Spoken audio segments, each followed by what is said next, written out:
Okay. Can people hear me? All right, thank you. So I am a practitioner. This is probably going to be a little bit different of a presentation. So what I'm going to begin with is actually giving you my recommendations on the front end, because I didn't know if I was going to be able to get through the whole thing in the time allowed.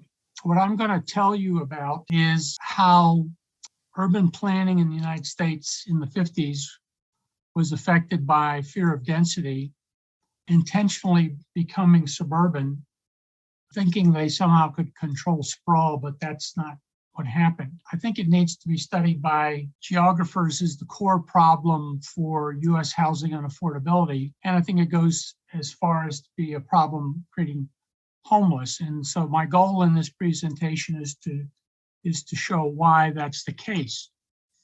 Now, many people think that urban planning will fix it.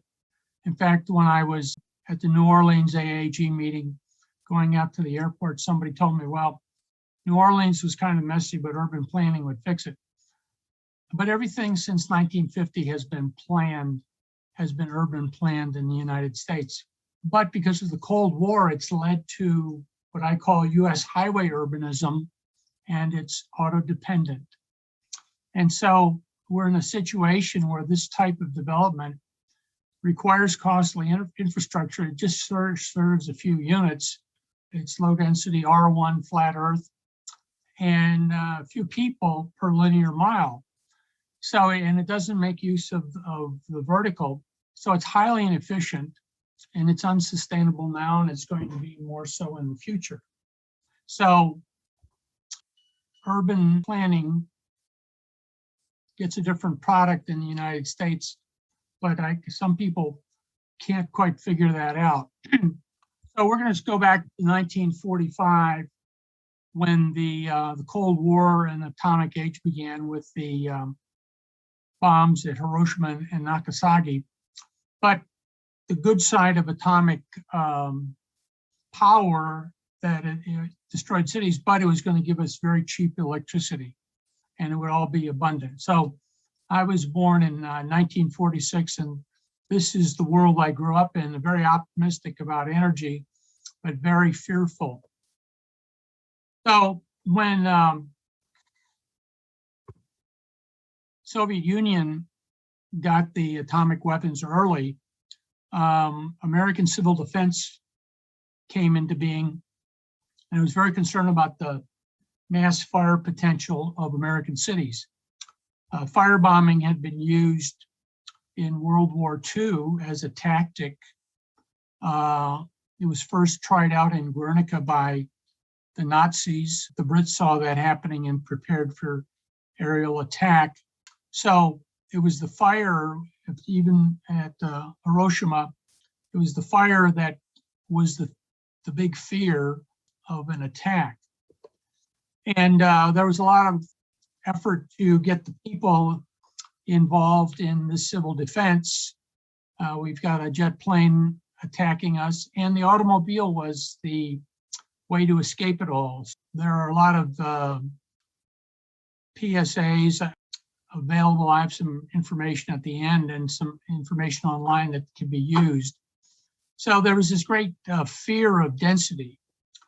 And the atomic scientists said that, cities should be spread out.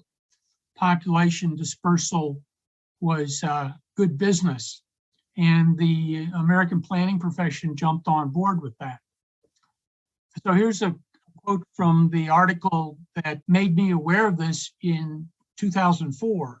And this is from 1950, where Ralph Lapp, who was a president of the APA at the time, talked about the need for civil defense to go for a planned expansion. So the American planners, who it says here, essentially city planners saw the atomic threat as a means to accelerate the trend of suburbanization. And so the dispersion that was recommended was very much supported by the planning profession of the time. And so we ended up with expansion of the metropolitan area. So here's our metropolitan areas as of 1950. They've grown quite a bit by 60, and by 70, they've gotten even larger. So this moving out from the cities for suburban development was quite effective. Now, so I've been a practitioner, and way back in 1970, in the last century, I began my Master of Urban Affairs degree at Virginia Tech, and my goal was that American cities should be like the European cities that I visited in the Navy, where you didn't need a car. That's what was so amazing to me. So in '73, I did a thesis about substate development, went to Regional Planning Commission here that's just west of Washington, D.C., and began to plan. So at the time, HUD, Department of Housing and Urban Development, required that a housing element be part of the planning they were funded. Our region didn't want housing authorities, so I took a housing market analysis approach. And using that, so if people in the 70s were looking for a home, and they said, what do they want? They want schools and parks and libraries and all. Transportation was the 15th item they cared about, because if you had a car, you could get anywhere you wanted. So by 1970, the automobile was transportation in America. Now, the year following, 1974, I'm sitting in my office here and read the cost of sprawl. It says, the suburban style of development is costly and inefficient. If you've noticed, there haven't been any changes since 1974. And so in 1978, we adopted our comprehensive plan. And this is the region that I worked in, the Northern Shenandoah Valley. So the Interstate 66, the yellow highlighted portions, those portions had been uncompleted, and work was begun to finish that road, which was going to a great amount of growth. So the valley had been isolated. It was counting on the interstate to open it up for development. So in this study that I led on the impact, I found that in the 1958 Front Row Comprehensive Plan, it said that this interstate was going to be the main western exodus from Washington and would be used by legislators and government officials. This proposed route will carry most of the through traffic and will serve as a major escape route in the event of enemy attack on Washington.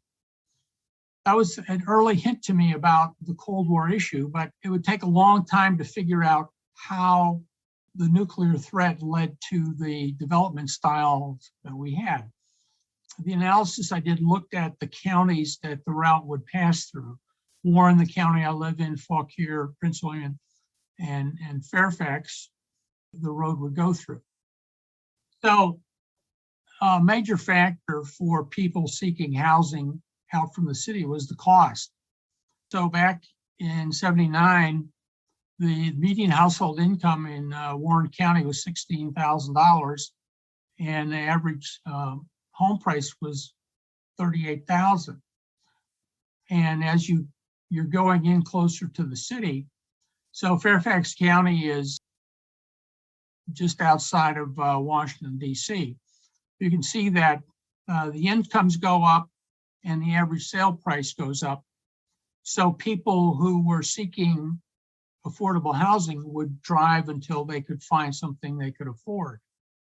And that was what the situation was in '79. Those prices looked very good, but the incomes weren't. So the Shenandoah Valley had an awful lot of second home subdivision in the 50s and 60s.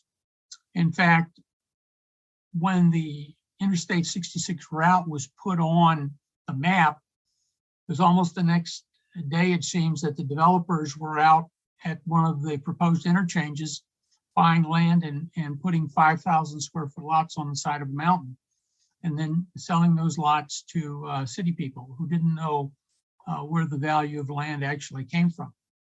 So we had this, and these are 1978 graphics, so they're really earthy there, but that's that's what we could do then. So all of this development was occurring outside of the towns and cities. So at the conclusion of the report, what I concluded and recommended is, first of all, that population growth led to an increase in per capita expenditures by county government. Population goes up, expenses go up. But those counties that had a higher share of population in towns would have a lower rate of expenditure growth because the people would pay for the services that they were getting. But that all the subdivision that had happened earlier from 55 on was in anticipation of this road being completed, which took a long time because of some other political things that were in the works. And so there was this large surplus of building lots. And when the road opened, instead of growth coming, nothing happened because interest rates were high and there was just no money. Balancing the tax base with industrial and commercial development should be the focus, because that was the hardest thing to get. Most of these suburban communities developed and they're 90% housing, and therefore that's the only tax base that they have.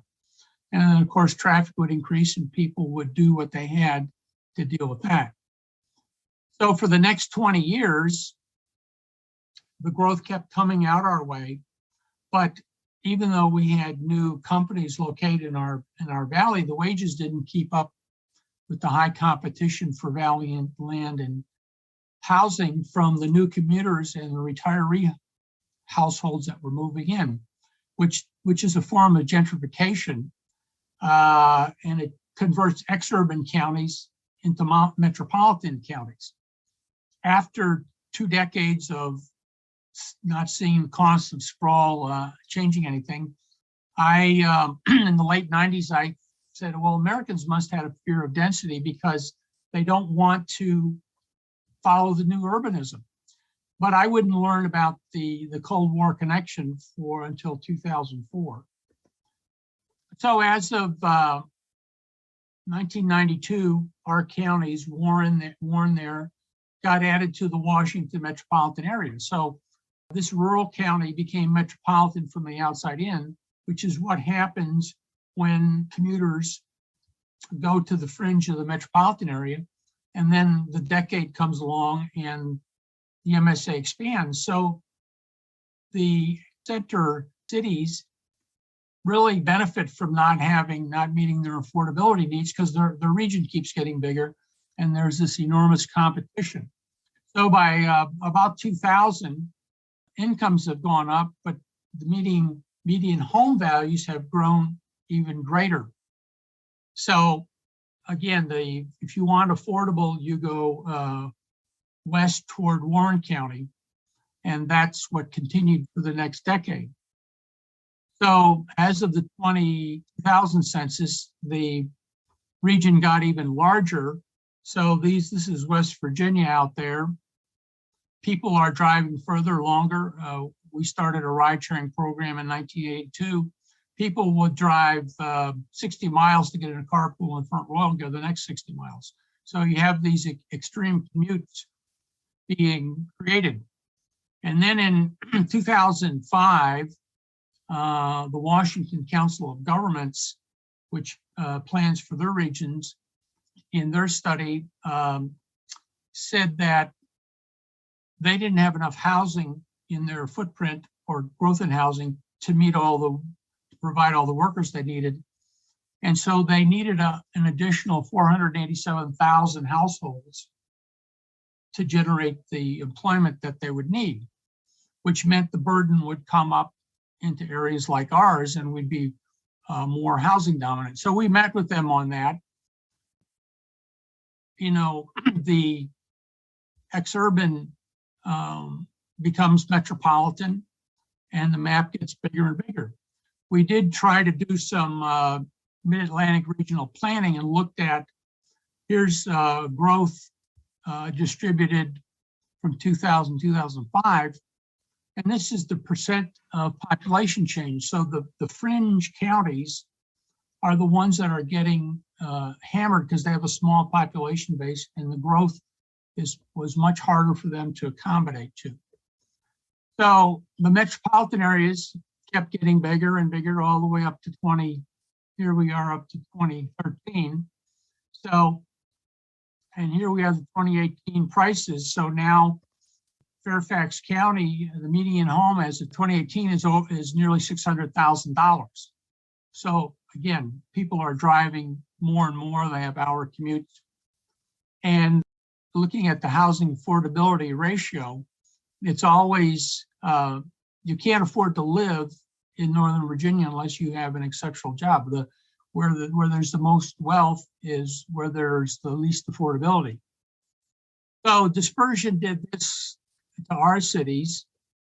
And okay, I'm running along here. So let me get to our metropolitan obsession. Again, you know, we have this fear of density, and urban planning in the United States does not generate historic cities. In my PowerPoint here at the end, I have some files I've set up on Google Drive for people that want to delve into this terrible issue. So I will stop there. Thank you very much. Thank you very much. Very excellent and informative presentation. Do you have any question? Christina? Samuel? Yeah, hi Tom. Thank you for this. Quick question: why did your planning colleagues disagree that Americans have a fear of density? So when you said they fear density and they disagreed, what were their reasons? Most planners believe that the new urbanism is working. So they, again, because the planning advice was to be more dense, but the market was going in the opposite direction. You know, a lot of academics or whatever aren't too connected. So, you know, they're doing urban planning, but many of them, frankly, have never really lived in a city, or, you know, they don't really know what a city is, and it's supposed to be pretty. So again, I didn't, that was my thesis, because people would go overseas and they'd enjoy travel in Europe, and they'd come home, and you know, density just was what they wanted to avoid, and the lots got bigger. So when I found out about the world Cold War duck and cover and that thing, well, I knew it instantly because I had experienced that fear as a child growing up. So it made sense immediately because I knew the fear. Okay, thank you very much.